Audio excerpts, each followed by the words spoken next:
Maganda yung solar, pwede rin na solar. Kasi yung buga nito, design na. Para sa talaga. Basta't wag lang mapuputol ito. Nakaka-survive. Pero maganda rin yan talaga, yung malalakasan pa.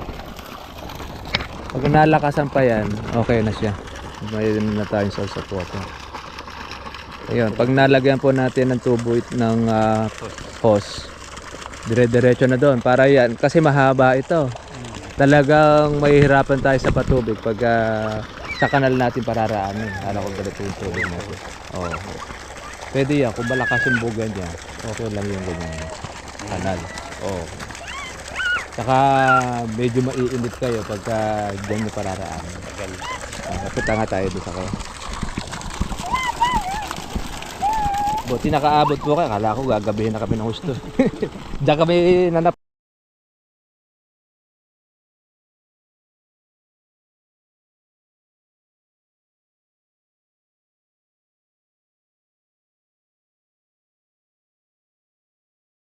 Maganda yung solar. Pwede rin na solar. Kasi yung buga nito, design na. Para sa talaga. Basta't wag lang mapuputol ito.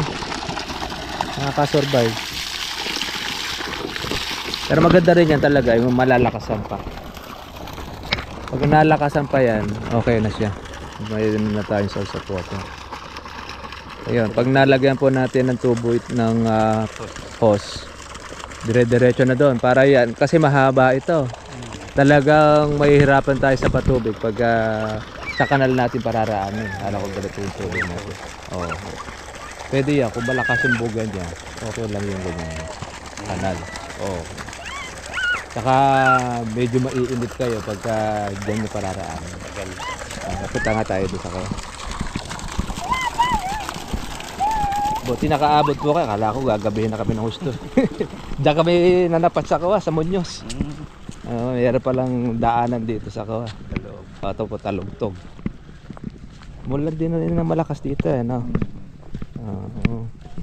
Tagos na sa ilalim yung basa. Hindi pa. Di pa siya kawan. Yung topsoil. Ay, siguro kukuha pa tayo rito by June na tayo magpapatanim. Para yung lupa niya basang-basa. Ito lang muna ang kunin natin. Ito yung daanan na rin to na truck ano?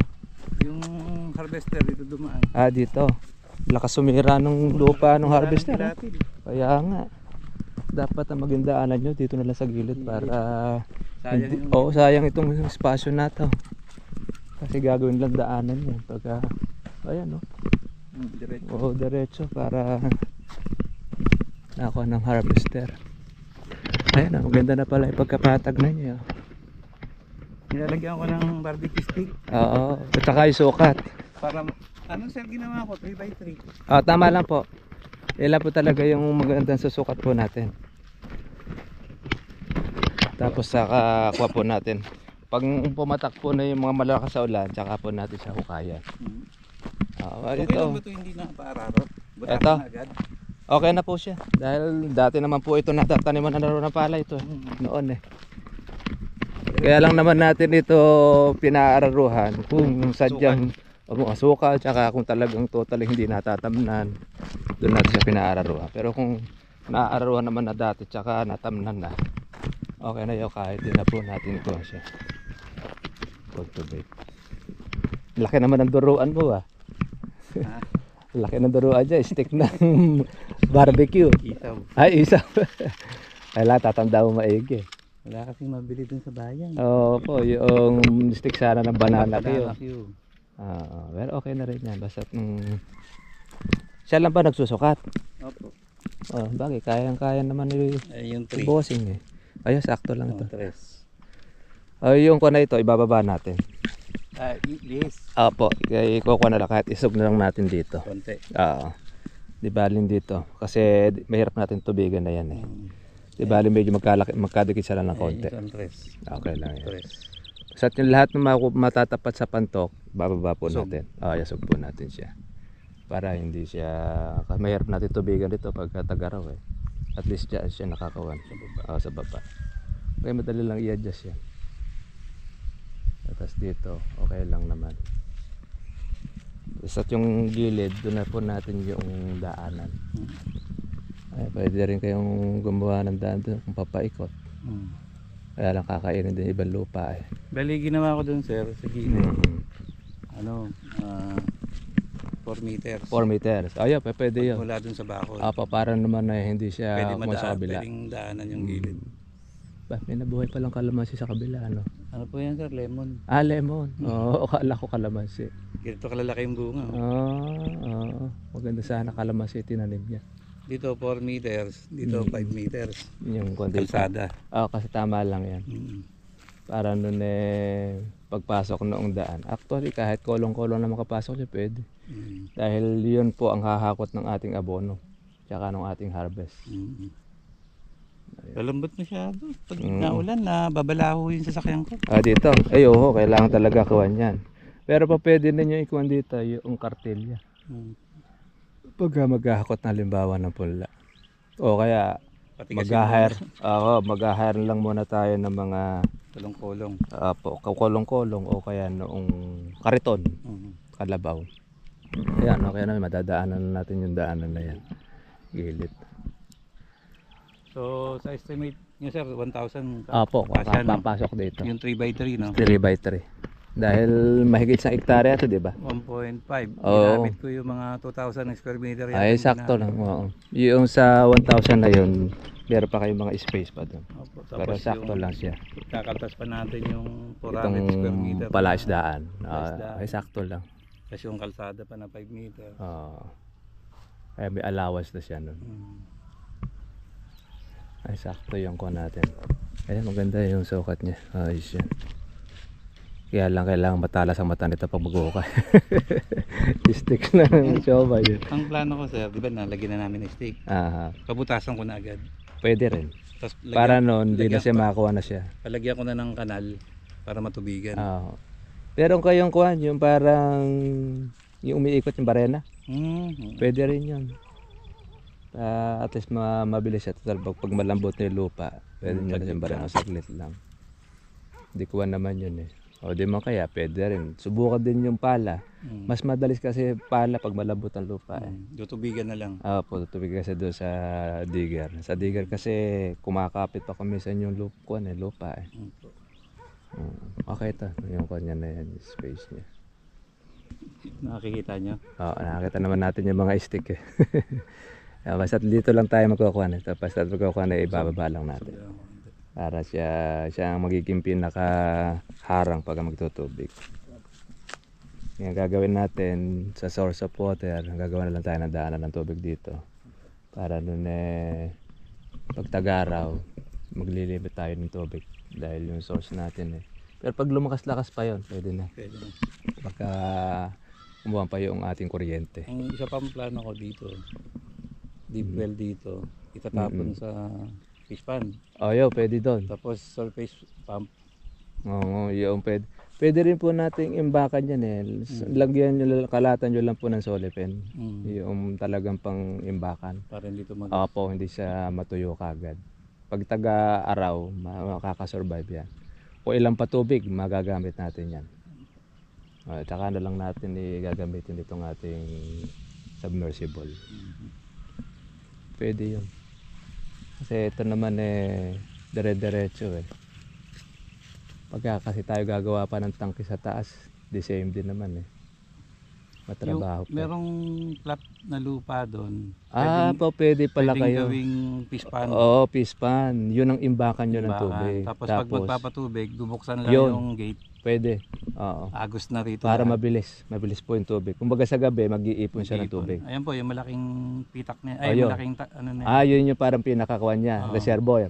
Yun. Pwede. Medyo malaki yan. Malaki yan. Siguro mga nasa 1,000 square meters. Sakto. Balik na po tayo doon. Naalala ko nga pala. Reservoir nga pala pwede dito. Ayun, saktong-sakto dahil kuwan siya. Makakaipon ng tubig yon sa gabi. Tapos sa araw, pakawalan natin. Ayun. Tapos sa gabi, ganoon din uli.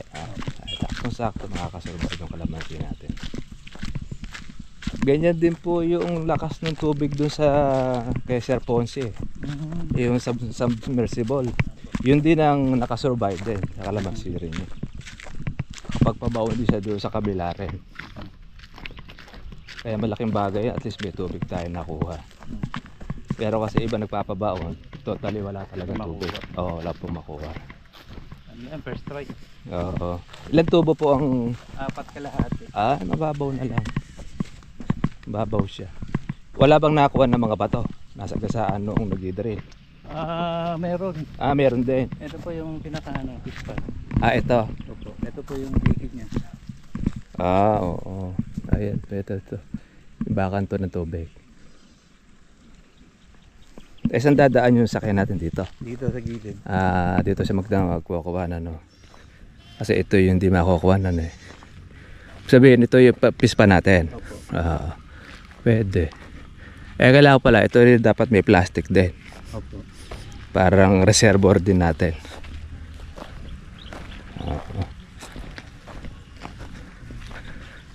Pwede. Para nun, dito lahat ang hugos ng tubig. Pagkatapos ng kawan natin, yung buga. Meron siyang hose dyan, sa ilalim. Ayun, Akong baga, babaraduhan na lang. Opo. Ayun pala. Dito magagaling ang kawan natin. Saktong-sakto. Oo nga. Ayan. Pag napuno na natin ng tubig, Bubugan na lang. ayun, bubugan na nga lang papunta ron. Saktong-sakto lang. Tapos pitak-pitak. Ayun. Pwede. Ito rin, may pwede pa natin itong kuhanin ito eh. Taniman eh, dahil mababa naman yung area na yun eh. Bali ito yung pispan natin. Malaki rin itong pispan na ito. Ayos ko ng tubig. Kaya lang nga naman dito, matagal nga lang gumapang ano. Nisipsip sa ilalim. At saka hindi pa kasi busog po sa ulan. Tigang siya. Dahil sa tindi ng init. Ngayon, nabibiyak na. Ay, tinan nyo nga po yung mga katabi ninyo. Tinan mo nga, nung kuwan lupang lupa pala, no? Pagka tagtoy tayo brown na brown yan. Biyak pa. Oo. Ito nga po sir Isang oras yan bago lumutang yung tubig. Tinan mo nga, puro lahat sa ilalim. Ano? Lalim lang lahat. Dahil sa lalim po ng bitak niya. Isang oras. Kaya bago ito mapuno, kailangan mo na makuha mo na lahat ng butas niya. Mapuno. Di yung kabila rin na yan, ganun din ang tubig. Yung kapitbahay nyo na yan. Lahat po ng kubo, puro deep well din siya. Lahat yan, lahat na may kubo. Pero yung buga niya malakas din. Lakas diesel po. Diesel. Ganun sana. Diesel na D4. D4. Tapos ang buga 3. Gano'ng kahaba kay buga? Ito yung dulo. Ganyan kahaba yung dulo. Mahaba yung buga niya, no? Kasi yan na yung pinakamababang part eh. Kaya doon sila nagtusok. Doon sila nagtusok. Bisa nandun pala yung balong niya.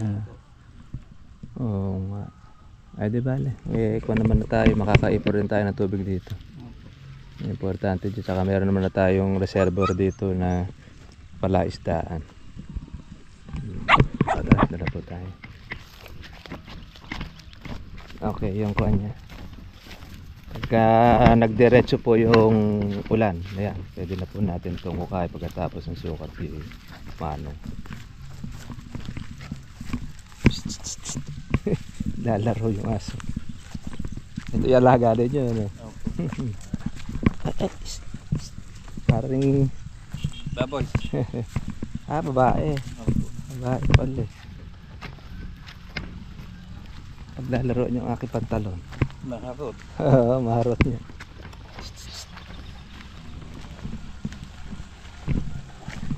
Sila naman yung mag-aalaga. Opo, sila po. Mag-asawa. Opo, asawa. Ayos pala. Yan po yan anak nila. Ayun. Tama-tama lang. Maganda rin kasi sa mag-asawa ko.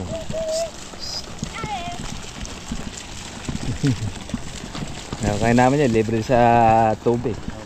Libre sa ligo na. Meron na pala si Adnan. Yan yung Hindi ko pa pinalagyan ng bubong kasi ito yung kusina. Para pag-isahin ko na lang. Saktong-sakto nga yun, para ko na rin siya. Pwede rin pang paliguan din. Parang swimming pool din. Ay, kaya namin, meron na rin palang kubo na rin nabili. Ano ba, nag-i-steering kayo rin dito? Opo, mga 3 days. 3 days. Tapos bukas uwi na ako. Balik ako ng Balik na Monday. uli kayo by Monday na mauli. Bagay, okay na rin yun. At least malaki na pala nagagawa rito. Noong una kong punta rito, wala pa ito. Kuhan pa lang yan.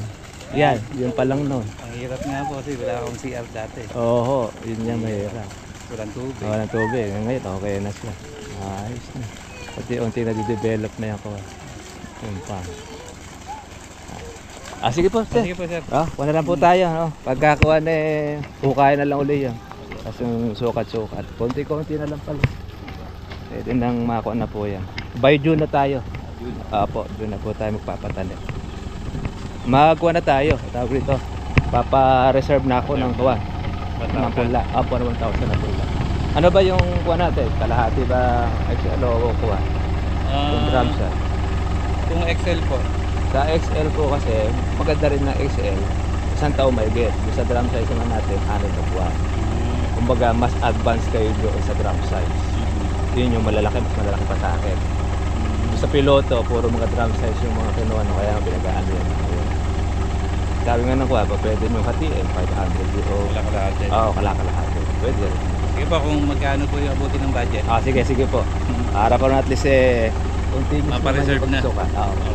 Kasi marami magpapareserve ngayon dahil magtatanim itong tagulan. Libre nga naman sa patubig. Para ma-confirm na pala. No? Oo, para po tapos maipili na kayo ng magandang kumpulan natin. Para noon, maikuan natin by June. Continuous na. Kasi iba sa akin, magpapareserve na rin yung drum size. Yung mga napupuntahan. Sige po. Next week. Sige po. Okay, thank you po. Sige po, tuloy na rin po tayo. Kanina po kami nandito sa Maykawan